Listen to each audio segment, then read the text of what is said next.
Families ஒரு மாசமா இந்த அணில் குஞ்சுகள்லாம் தனித்தனியா ஃபேக் நியூஸ் ஃபேக் நெரேட்டிவ்ஸ் பரப்பிட்டு இருந்தாங்க. இப்போ அது எல்லாத்தையும் கலெக்ட் பண்ணி 1 month டிவிகே அச்சீவ்மெண்ட் அப்படின்னு ஒட்டுமொத்தமா ஃபேக் நியூஸ் ஃபேக் நெரேட்டிவா பரப்புறதுக்கான கார்டு ரெடி பண்ணிட்டாங்க.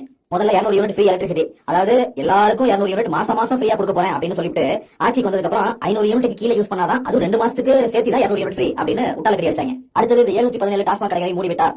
அதாவது என்ன அடிப்படையில் 717 அப்படின்னு ஒரு நம்பருக்கு வந்தாங்க தெரியல. ரவுண்டா 700 வச்சுக்கலாம். ஒருவேளை ஜோசிகாரர் எழுதி கொடுத்துருப்பான்னு நினைக்கிறேன் ஒரு லக்கி நம்பர்னு. சரி, டாஸ்மாக் 717 கடைகளை மூடுறதுக்கான உத்தரவு போட்டீங்களா? எந்தெந்த கடைகளை மூடுவீங்க? அந்த கடையோட லிஸ்ட் எங்க? அந்த கடைகளுக்கு ஒரு நம்பர் இருக்குல்ல, அந்த நம்பரை கொடுங்க. கூடவே இந்த ஒரு மாசத்துல FL2 லைசன்ஸ் கொடுத்துருக்கீங்க ஏகப்பட்ட கடைகளுக்கு. அந்த FL2 லைசன்ஸ் எத்தனை கொடுத்தீங்க அப்படின்னு இன்ஃபர்மேஷன் கொடுங்க. சிங்கப்பெண் சிறப்பு அதிரடிப்படை லான்ச். சிம்பிளா ஒரே ஒரு கேள்விதான். இதுக்கு முன்னாடி கவர்மெண்ட் வந்து உருவாக்கின பிங்க் பேட்ரோலுக்கும் அதுக்கு முன்னாடி கவர்மெண்ட் உருவாக்கின அம்மா பேட்ரோலுக்கும் இந்த சிங்கப்பெண் அதிரடிப்படை திட்டத்துக்கும் என்ன வித்தியாசம்? அதை மட்டும் சொல்லு. பஸ் சர்வீசஸ் டு ஹில் வில்லேஜஸா? எத்தனை வில்லேஜஸ்? ஏதோ ஒரு நியூஸ் பார்த்தா ஒரு வில்லேஜுக்கு வந்து பஸ் சர்வீஸ் விட்டுருக்கீங்க அப்படின்ட்டு. அதுவும் ஆக்சுவலா ரொம்ப காலமா இருக்கிற ஒரு ப்ராசஸ்ல இப்ப அது நடந்திருக்கு. அது ஒன்னும் நீங்க கொண்டு இனிஷியேட்டிவ் இல்லையே. 11% டாக்ஸ் கன்செஷன் ஃபார் காட்டன். யோ, இது இம்போர்ட் டியூட்டியா? இம்போர்ட் டியூட்டி எல்லாம் வந்து ஸ்டேட் கவர்மெண்டால கண்ட்ரோல் பண்ண முடியாது. இது யூனியன் கவர்மெண்ட் வந்து அதை குறைச்சிருக்காங்க. அவ்வளவுதான். அதுக்கு நீங்க ஸ்டிக்கர் விடுறீங்க. No chief ministers photo on school bags. இது வந்து 2023 ஸ்டாலின் கவர்மெண்ட் கொண்டு வந்தது. அதுல வந்து பாத்தீங்கன்னா அந்த ஸ்கூல் பேக்னு ஒன்னு பரப்புறாங்களே, அதுல திருக்குறள் எழுதி கலைஞர் உரைன்னு போட்டு கலைஞரோட திருக்குறளுக்கான உரை வந்து எழுதப்பட்டிருக்கும். அதை கூட எடிட் பண்ணாம அப்படியே பரப்பிட்டு இருக்கீங்க. Ban on deep stone quarries. எத்தனை குவாரிஸ் மூடிருக்கீங்க? அதோட ஓனர்ஸ் எல்லாம் யாரு? அவங்க மேல சட்ட ரீதியான நடவடிக்கைகள் எங்க? உங்க குவாரிஸ் எல்லாம் மூடிடுவேன், பேன் பண்ணுவேன் மிரட்டி தான் அம்பாசமுத்திர எம்எல்ஏ இசைக்கு சுப்பையாவை ஏடிஎம்கே இருந்து இழுத்து உங்க கட்சியில சேர்த்ததா ஒரு அலிகேஷன் இருக்கு. அது எவ்வளவு உண்மை?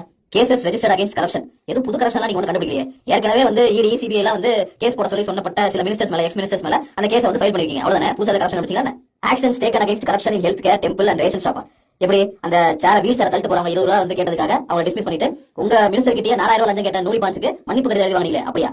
பெட்டர் குவாலிட்டி ஃபுட் இன் அம்மா கேட்டின். இதெல்லாம் வந்து ஏதாவது குவான்டிஃபை பண்ண முடியுமா? இதுக்கெல்லாம் ஏதாவது ப்ரூஃப் இருக்கா? சும்மா வாய்க்கு வந்து அடிச்சு விடுறது. போன கவர்மெண்ட் அலோகேட் பண்ண மாதிரி நீங்களும் ஃபண்ட் அலோகேட் பண்ணிருக்கீங்க. அவ்வளவுதானே? 1000 rupees women's assistance scheme. டேய், இது ஸ்டாலின் கொண்டு வந்ததுடா. நீங்க 2500 ரூபாய் கொடுக்கணும். அத பத்திலாம் எந்த கவலையும் இல்லாம இதையும் உங்க பேர் எழுதிருக்கீங்க. ஆனுவல் மெட்ரிகுலேஷன் ஸ்கூல் ஃபீஸ் அபாலிஷ்டா. அப்ப இந்த ஸ்கூல் ஃபீஸ் கட்ட வேணாமா? டேய், அது ஆனுவல் மெட்ரிகுலேஷன் ஸ்கூல்ல வந்து லைசென்ஸ் ரினியூ பண்றதுக்காக கட்டக்கூடிய ஒரு சார்ஜஸ் வந்து தூக்கிட்டாங்க. அது ஒண்ணு நீங்க கொண்டு வரல. அதையும் முந்தின கவர்மெண்டே கொண்டு வந்துட்டாங்க. நீங்க அதை இம்ப்ளிமெண்ட் பண்ணிருக்கீங்க. அவ்வளவுதான். No 10 rupees charges per bottle. டேய், இது சைட் டிஷ்னு சொன்னா பியரே நம்பாதடா. Online document registration. ஏய், இது போன கவர்மெண்ட்ல ஸ்டார் 3.0 ஸ்டாலின் கவர்மெண்ட்ல கொண்டு வந்ததா. அதுக்கு பட்ஜெட் அலோகேட் பண்ணி டெக்னிக்கல் டீடைல்ஸ் எல்லாம் வந்து ரெடி பண்ணி டெக்னாலஜி டெவலப் பண்ணி ஆன்லைன்ல டேட்டா எல்லாம் ஃபீட் பண்ணி எல்லா வேலையும் முடிச்சிட்டாங்க. எலக்ஷன் வந்தனால நின்னுட்டு இருந்துச்சு. இப்போ அதுக்கு ரூல்ஸ் அண்ட் ரெகுலேஷன்ஸ் அதையும் அவங்களே ஃப்ரேம் பண்ணாங்க. நீங்க அதை ரிலீஸ் பண்ணிருக்கீங்க. அவ்வளவுதான். பிரஸ் ஃப்ரீடமா? எது மாரிதாஸ் அரெஸ்ட் பண்ணீங்க. அப்புறம் பல இன்ஸ்டாகிராம் அக்கௌண்ட் ட்விட்டர் அக்கௌண்ட் எல்லாம் வந்து பிளாக் பண்ணிட்டு இருக்கீங்க. அதுதான் பிரஸ் ஃப்ரீடமா? Drinking water pipe line to வில்லேஜஸா? எந்த வில்லேஜஸ்? எத்தனை வில்லேஜஸ்? எந்த திட்டம்? எங்க இருக்கான ஜிஓ? எவ்வளவு ஃபண்ட் அலோகேஷன்? எதுவுமே கிடையாது. Police officers appointed. புதுசா ஏதாவது டெசிக்னேஷன் உருவாக்கிருக்கீங்களா? இல்ல அங்க வேகண்டா இருக்கிற பொசிஷன்ஸ் எல்லாம் வந்து ரெக்ரூட்மெண்ட் பண்ணிருக்கீங்களா? என்ன பண்ணீங்க? இருக்கிற ஆபீசர்ஸ் வேற இடத்துக்கு மாத்திருக்கீங்க. வேற இடத்துல ஆபீசர்ஸ் இருக்கிற உங்களுக்கு தகுந்த ஆபீசர்ஸ் கொண்டு வந்து உங்களுக்கு போட்டுருக்கீங்க. அவ்வளவுதானே? இது எல்லா கவர்மெண்ட் பண்றதானே? Agreement sign with Hyundai motor கம்பெனியா? டேய், அவனோட பிரஸ் ரிலீஸ்ல 2025 டிசம்பர் மாசத்துல நாங்க MOU சைன் பண்ணிட்டோம்னு கிளியரா மென்ஷன் பண்ணாடா. அது ஸ்டாலின் கவர்மெண்ட்லயே வந்த MOU டா. அதாவது மனுஷன்னா போய் சொல்லலாம், ஆனா ஏக்கர் கணக்கில எல்லாம் போய் சொல்லக்கூடாதா? எப்பா டேய்.